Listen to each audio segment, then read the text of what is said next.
ঝাড়গ্রাম থেকে প্রায় আধ ঘন্টা দূরত্বে খোয়াব গ্রাম, আপনারা শুনতে পাচ্ছেন খোয়াব গ্রাম, সেই গ্রামের একটা অফিস।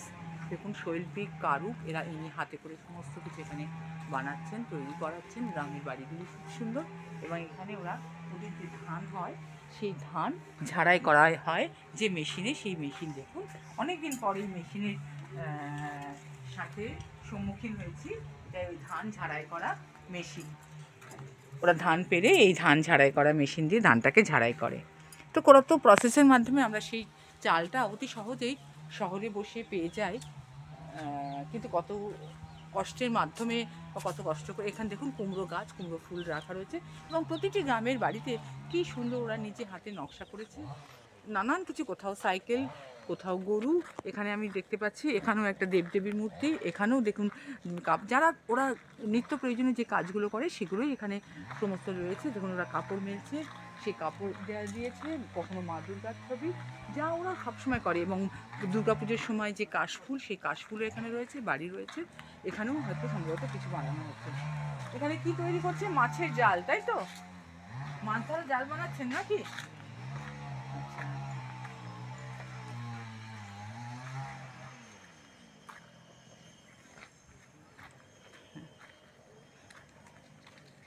এখানে দেখা যাচ্ছে লাউ শাক।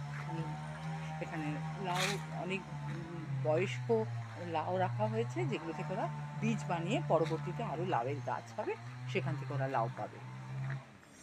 খুব সুন্দর গ্রামটি।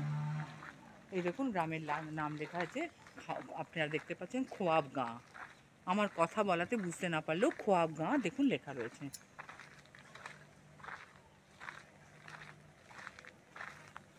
এই যে ওরা খুব ভালো করে লিখেছে খোয়াব গাঁ। তারা এই সমস্ত মানুষজন সব থাকে, প্রতিটি বাড়িতে খুব সুন্দর নকশা। এমনকি এদের যে জলের ট্যাঙ্ক আপনাকে দেখাতে পাচ্ছি একটু আগিয়ে এলে, এখানে দেখুন যারা ওরা হাতুড়ি নিয়ে জানিয়ে কাজ করে, সেগুলো সব ওদের রয়েছে। এবং সামনে এগিয়ে এলে দেখতে পাচ্ছেন, দেখুন ওদের যে জলের ট্যাঙ্ক, সেই জলের ট্যাঙ্কটা ওরা কী সুন্দর মতোভাবে ডিজাইন করেছে। এই গ্রামে এলে ওদের পরামর্শ ছাড়া কখনোই আপনি ওদের গ্রামে ছবি তুলতে পারবেন না। ওদের পরামর্শ নিয়ে তবেই আপনি ওদের গ্রামে ছবি তুলতে পারবেন। এখানেও আমরা একজন মানুষ হয়তো মাছের নিয়ে যাচ্ছে, সেটা দেখাচ্ছে।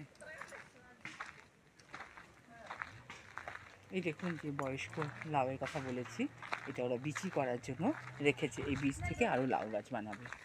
আর প্রচুর গাছ তো রয়েছে, সম্ভবত আম গাছই প্রচুর রয়েছে এবং বরবটি গাছ রয়েছে। এগুলোকে আমরা বরবটি গাছ বলেছি এবং বরবটি ধরেও রয়েছে। আমি আর ওদের গাছে হাত দিচ্ছি না, কিন্তু এগুলোর বরবটি গাছ। এটা বরবটি গাছ তো? এটা না, তাহলে কি গাছ? শিম। শিম গাছ। শিম ধরেছে? হ্যাঁ, কই শিম কই? সব তুলে নিয়েছো? আচ্ছা।